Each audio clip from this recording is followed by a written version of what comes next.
नमस्कार दोस्तों। मैं नवीन कुमार अपने चैनल लैंग्वेज ऑफ प्लैनेट्स में आपका स्वागत करता हूं। दोस्तों, जन्म कुंडली का 12वां भाव केवल हमारे लग्न की हानि का नहीं है। इस भाव से जातक को यह देखा जाता है कि जातक को मोक्ष की प्राप्ति होगी या नहीं। साथ ही विदेश यात्रा को भी इसी से देखा जाता है। अस्पतालों में होने वाले खर्चों को भी इसी भाव से देखा जाता है।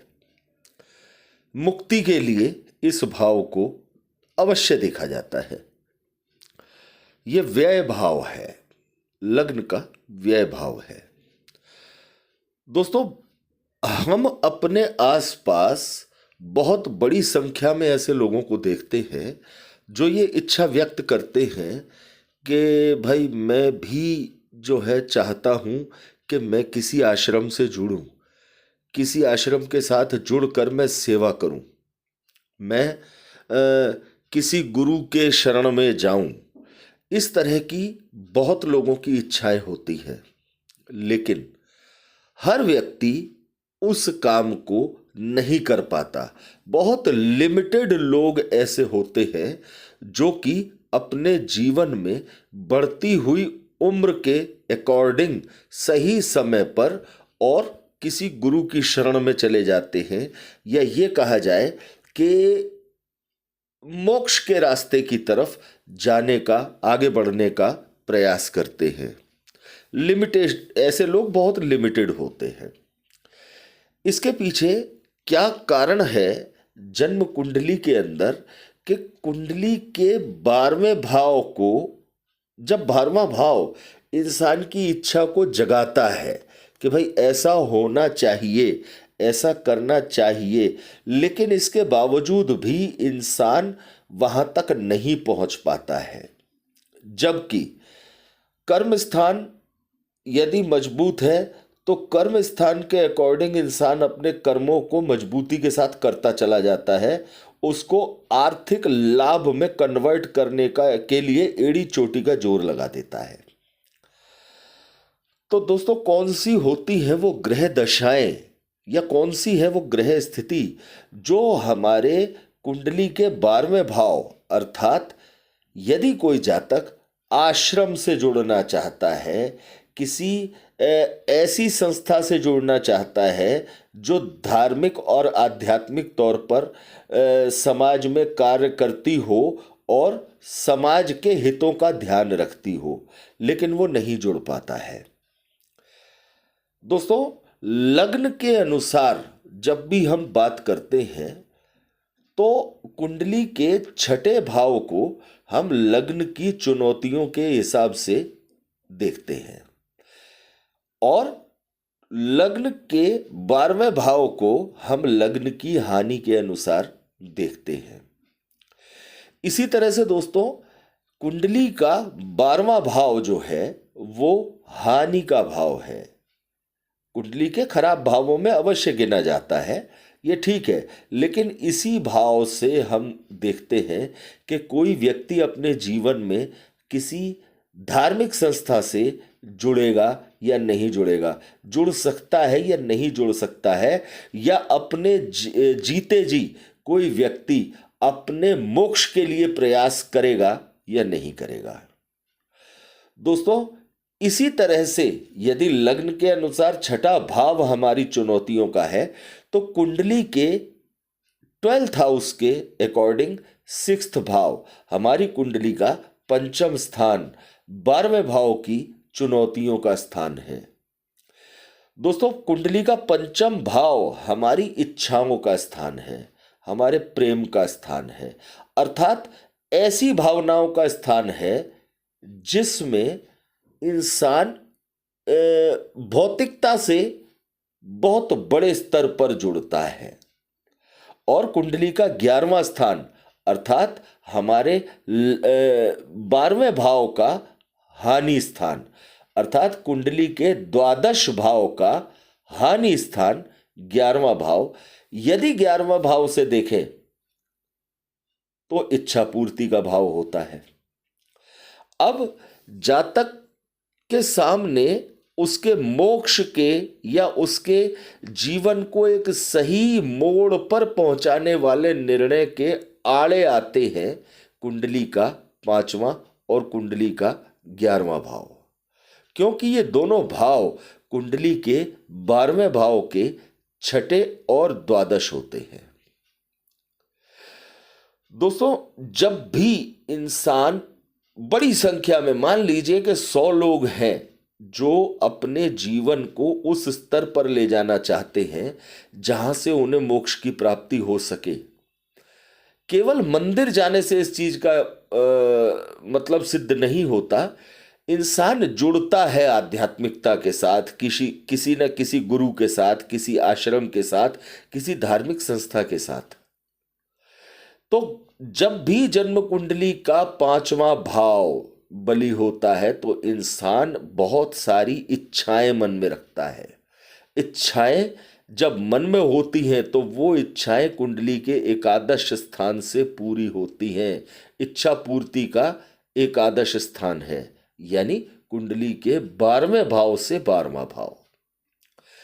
अब जब इंसान बहुत ज्यादा इच्छाएं करता है और उन इच्छाओं की पूर्ति के लिए इंसान अपने कर्मों को लगा देता है, अपना सर्वस्व न्यौछावर कर देता है, तो वो उस रास्ते से भटक जाता है जिस रास्ते पर वो चलना चाहता था।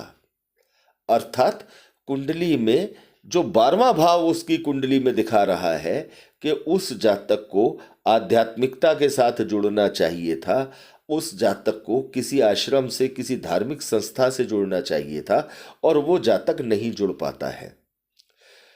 100 में से जो 4 या 6 लोग या 8 लोग जुड़ भी जाते हैं वो अपने जन्म को सुधार लेते हैं, अपने मनुष्य जन्म को मोक्ष की तरफ ले जाने का प्रयास उनका ये होता है। लेकिन 100 में से 90% लोग इस प्रयास में फेल हो जाते हैं। कोई ना कोई इच्छा, कोई ना कोई काम, कोई ना कोई प्रयास उनके ऐसे आड़े आ जाता है कि पहले मैं ये काम कर लूं, उसके बाद मैं मोक्ष के लिए प्रयास करूंगा। पहले मैं अपने बच्चों की शादियां कर लूं, पहले मैं उनकी संतान देख लूं। अर्थात इंसान अपनी इच्छाओं के पूरा होने के कारण, या ये कहा जाए कि इच्छाओं के पूरा होने के इंतजार में लगे रहने के कारण अपने 12वें भाव से ठीक से नहीं जुड़ पाता। बड़ी संख्या में देखने को मिलता है लोगों की हार्दिक इच्छा बहुत होती है क्योंकि उनकी कुंडली में 9वां भाव मजबूत होता है। 9वां भाव हमारे आध्यात्म का भाव है, 9वां भाव हमारी धार्मिकता का भाव है, धर्म स्थान है। 9वां भाव की मजबूती के चलते, क्योंकि 9वां भाव कुंडली का कारक भाव है, 9वां भाव जातक को ऐसे कामों को आगे करते जाने और उसके सुख को प्राप्त करने की प्रेरणा देता है। और 9वां भाव का सुख है 12वां भाव, 9वां भाव का चौथा भाव है 12वां भाव। लेकिन जातक सुख नहीं भोग पाता, आश्रमों के साथ या एक धार्मिक संस्थाओं के साथ या ऐसे किसी भी कृत्य में आगे नहीं बढ़ पाता जिसके लिए कहा जाता है कि इंसान को बढ़ती एज में सही एज देखकर ऐसे कर्मों की तरफ मुड़ जाना चाहिए। तो दोस्तों, ज्यादातर देखा जाता है कि कुंडलियों में यदि 5वां स्थान और एकादश स्थान काफी मजबूत स्थिति में होते हैं तो जातक जन्म लेता है, पूरे जीवन अपनी आपाधापी में लगा रहता है और कुछ न कुछ प्राप्तियों के प्रयास करता ही रहता है जीवन पर्यंत। तो जीवन जब पूरा भागम भाग में निकल जाता है और अंतिम समय आ जाता है तो कोई ना कोई इच्छा उसके मन में रह जाती है जो उसे मोक्ष तक नहीं जाने देती, क्योंकि उसके प्रयास वहां तक पहुंचने के अधूरे रह गए और वो फिर एक नए जन्म की तरफ चल पड़ता है। तो दोस्तों, जब हम इस तरह से देखते हैं कि लग्न के अकॉर्डिंग तो ठीक है, लग्न के अकॉर्डिंग हम 12वें भाव को देखते हैं तो ये हमारी हानि का भाव है, हमारे खर्चों का भाव है, अस्पताल के खर्चों का भाव है। लेकिन यदि 12वें भाव को हम इस नज़रिए से देखें कि ये किसी धार्मिक संस्था से जुड़ने का भी मार्ग प्रशस्त करता है, ये किसी आश्रम से जुड़ने का, किसी गुरु के साथ जुड़ने का और धर्म स्थान के मजबूत होने का, सुख लेने का एक भाव मजबूत करता है। लेकिन इंसान वहां तक नहीं पहुंच पाता। इसके पीछे का कारण है कुंडली के 5वें स्थान से हमारी इच्छाएं और कुंडली के 11वें स्थान से हमारी इच्छा पूर्ति का होना। इंसान बड़ी संख्या में केवल अपने 5म और एकादश भाव के बीच उलझ कर रह जाता है और 12वें भाव तक अर्थात मोक्ष के प्रयासों तक पहुंच ही नहीं पाता। तो दोस्तों, ये दोनों भाव केवल लग्न के अनुसार कुंडली का 6ठा और कुंडली का 12वां भाव हमारी चुनौतियां नहीं है। प्रत्येक भाव से उसका 6ठा भाव और उसका 12वां भाव इंसान के उस भाव के लिए चुनौतियां हैं। यदि आप मोक्ष चाहते हैं, यदि आप किसी अच्छी धार्मिक संस्था के साथ लगातार स्थायी रूप से जुड़कर कोई काम करना चाहते हैं, तो आप केवल 9वें भाव की मजबूती के चलते ऐसा नहीं कर सकते। 9वें के साथ साथ यदि आपका एकादश भाव भी मजबूत हुआ तो आप अपनी इच्छा पूर्ति की तरफ ही लगे रहेंगे।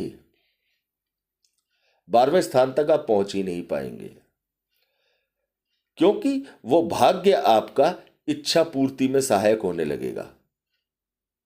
तो दोस्तों, यह है हमारे हानि स्थान की हानि का एक विवरण।